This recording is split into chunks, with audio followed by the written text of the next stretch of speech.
Deus tem nos dado armas poderosas.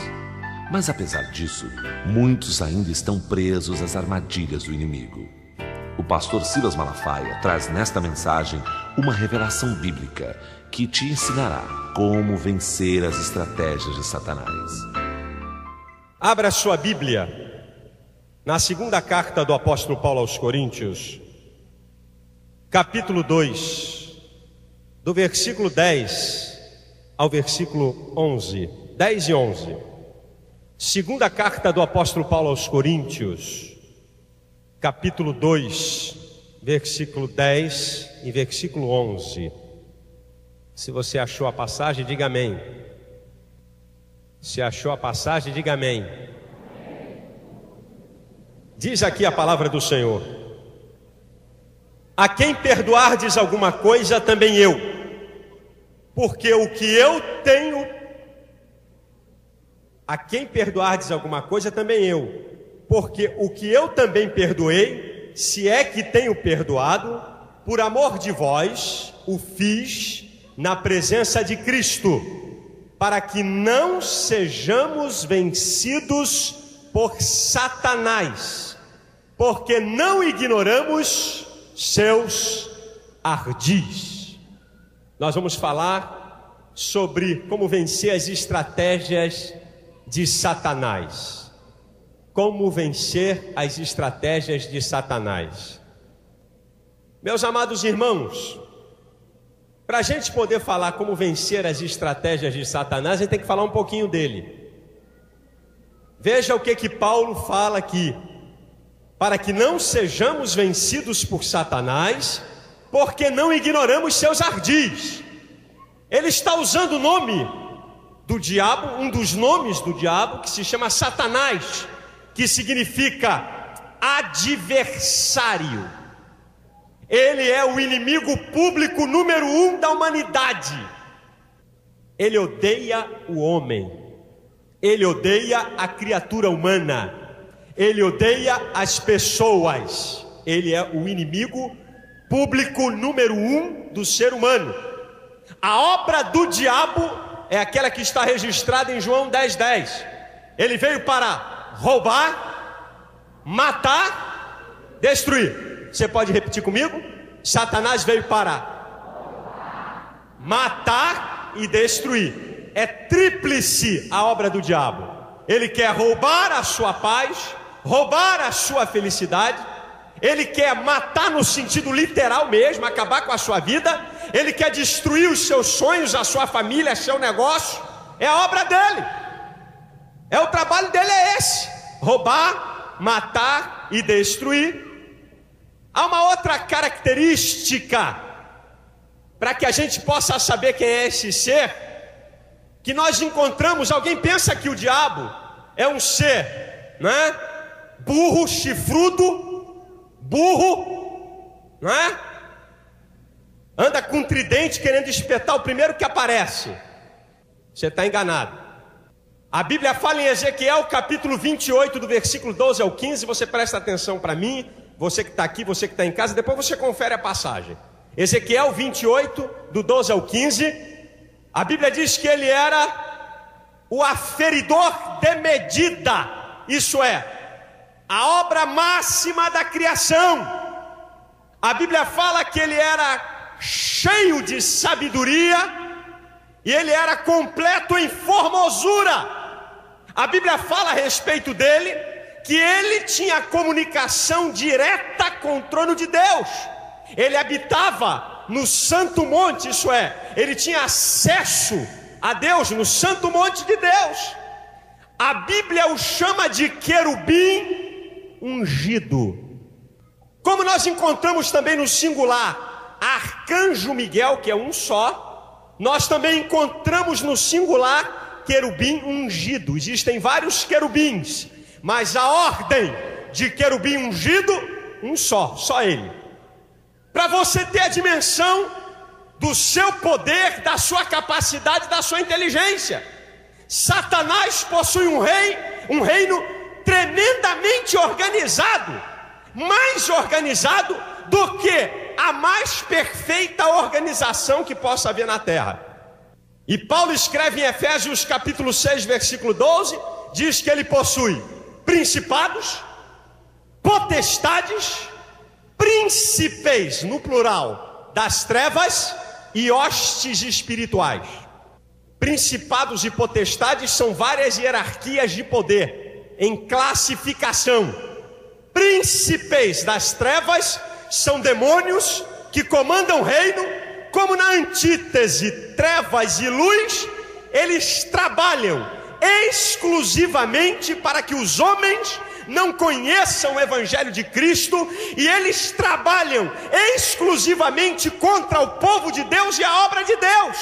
Príncipes das trevas e hostes espirituais são tropas, exércitos que estão preparados para entrar em batalha a qualquer hora, em qualquer lugar, onde for necessário.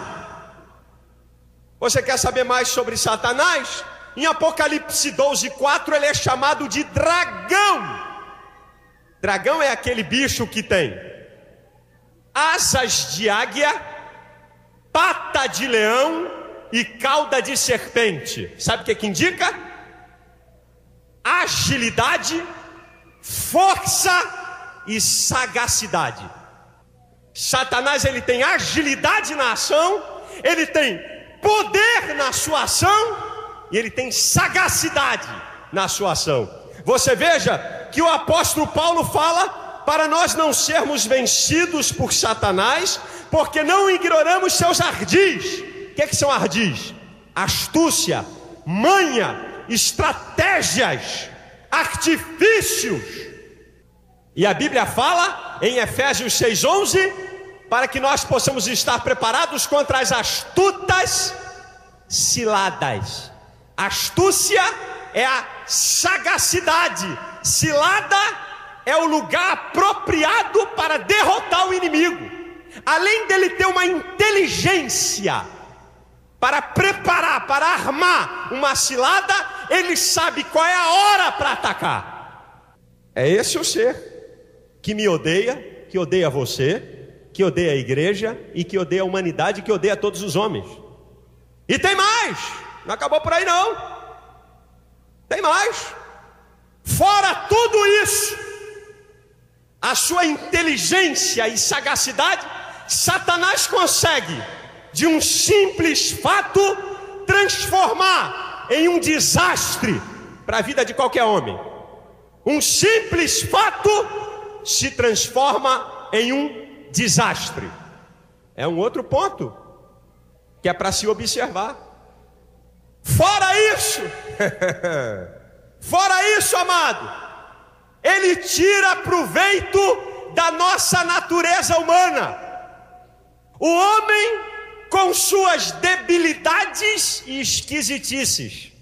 Nós, seus problemas emocionais não resolvidos, nossos pecados habituais e nossos pecados voluntariosos. Fora ele ter poder, sagacidade, agilidade, ele ainda conta com a nossa fragilidade. Como vencer Satanás?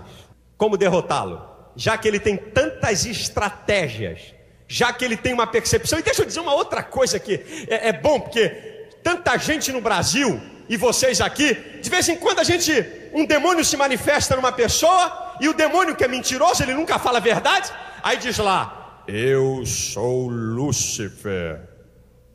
Aí a pessoa que está repreendendo aquele demônio, eu já vi até gente grande na televisão fazendo isso. Tá vendo, ó? Lúcifer está aqui, se ajoelha aí, Lúcifer. Agora, tá amarrado, tá, levanta, senta, vai para lá, vem para cá, sai. Tadinho, é muita ignorância. Primeiro, Lúcifer não se apossa de ninguém, porque se ele viesse para se apossar de uma pessoa, ele mataria no momento que ele entrasse. Tal é o seu poder e a sua grandeza. Satanás não perde tempo em se apossar de pessoas. Ele comanda todo o seu reino. E tem mais. Os demônios que se apossam das pessoas são os mais vagabundos que existem. Você sabia disso? Os demônios que comandam principados, eles não vêm para se apossar de pessoas, não. Eles comandam reinos do diabo. Não se apossa de gente, não. E a Bíblia fala que ainda existem demônios que estão presos. Tal é a sua fúria de destruição que Deus deixou eles presos. Agora você imagina o poder, a força de Satanás. E como vencê-lo? Eu e você que somos frágeis, temos as nossas debilidades, temos as nossas esquisitices, temos os nossos fracassos, os nossos pecados habituais, os pecados voluntariosos. Como vencê-lo? A receita está aqui. A receita está na Bíblia. Olha o que diz aqui o apóstolo Paulo. Vamos para a receita. Dentro dessa passagem que eu li, ele dá 3 maneiras de você derrotar qualquer estratégia do diabo. Ele dá aqui a receita. Ele diz assim: a quem perdoardes alguma coisa, também eu.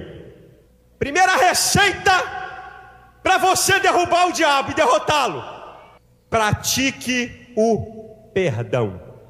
Pratique o perdão. É o que Paulo está dizendo aqui. Essa é a primeira maneira de você botar ele lá embaixo. Pratique o perdão. Sabe qual é o assunto aqui? O assunto aqui é que houve um homem que cometeu um incesto e foi colocado para fora da igreja. E agora estavam tratando da volta dele para a igreja. Primeira coisa que o perdão produz é comunhão. Uma pessoa que não se sente perdoada, ela não fica onde está o ofendido. O ofensor, ele não fica no lugar que está o ofendido, ele cai fora. Como é que uma pessoa que cometeu um pecado tão grave, que ofendeu a igreja, ela poderia voltar para o seio da igreja se a igreja não perdoasse? Primeira coisa que o perdão produz é comunhão, é que a pessoa volta para dentro. O diabo quer que você fique lá fora, porque ele sabe que enquanto você estiver lá fora, você está na mão dele. Mas quando você estiver na igreja, você está protegido pelo sangue de Cristo e pelo Senhor da igreja. O perdão traz comunhão, e o diabo não suporta a comunhão. Uma outra característica do perdão é que o perdão traz restauração. O diabo quer ver a pessoa com complexo de culpa. O diabo quer ver você com a cabeça baixa. O diabo quer ver você fugindo da vida e das pessoas. Lembra de Pedro? Quantas vezes Pedro negou a Jesus? Quantas? 3 vezes. Mateus 26, 69 diz que foram 3 vezes. Agora João 21, 15, Jesus ressurreto. E aí tem um encontro novamente de Pedro e Jesus. Eu fico imaginando, se tiver uma central de videotape no céu, eu quero ver esse encontro. Eu quero ver Pedro olhando para Jesus. Não sei se ele ficou com a cara vermelha, não sei se ele abaixou a cabeça. Jesus estava ali frente a frente com Pedro, aquele que o tinha negado. Pedro cheio de complexo de culpa. Sabe o que Jesus faz? Se vira para Pedro e diz assim: Pedro, tu me amas? Tu sabes que eu te amo, Senhor. Pedro, tu me amas? Tu sabes que eu te amo, Senhor. 2. Pedro, tu me amas, Senhor? Tu sabes que eu te amo. Apacenta minhas ovelhas. 3 vezes Pedro negou a Jesus. 3 vezes Jesus levou Pedro a confessar o seu pecado. Pedro naquela hora foi restaurado. A culpa foi retirada. O perdão restaura. E o diabo quer que você fique caído. Ele é derrotado mais uma vez. O perdão traz reconciliação. Lembra de José e seus irmãos? Gênesis 50, do versículo 18 ao 21, você sabe da história. José foi vendido por seus irmãos, passou os 15 piores anos da sua vida. Depois José é colocado como governador do Egito. Há fome sobre a terra. E quem é que vai comer na mão de José? Seus irmãos. Seus irmãos. Quando seus irmãos, José se dá a conhecer, seus irmãos se jogam no chão e dizem: olha, nós somos teu escravo a partir de hoje. Aí José faz uma coisa linda. Ele diz assim: porventura estou eu em lugar de Deus? Vós bem intentastes mal contra mim, mas o Senhor o tornou em bem, como se vê no dia de hoje. Sabe qual foi o segredo de José? É que José simplesmente perdoou. José não quis ser juiz de seus irmãos, ele perdoou e acabou. A indignação moral é uma coisa perigosa.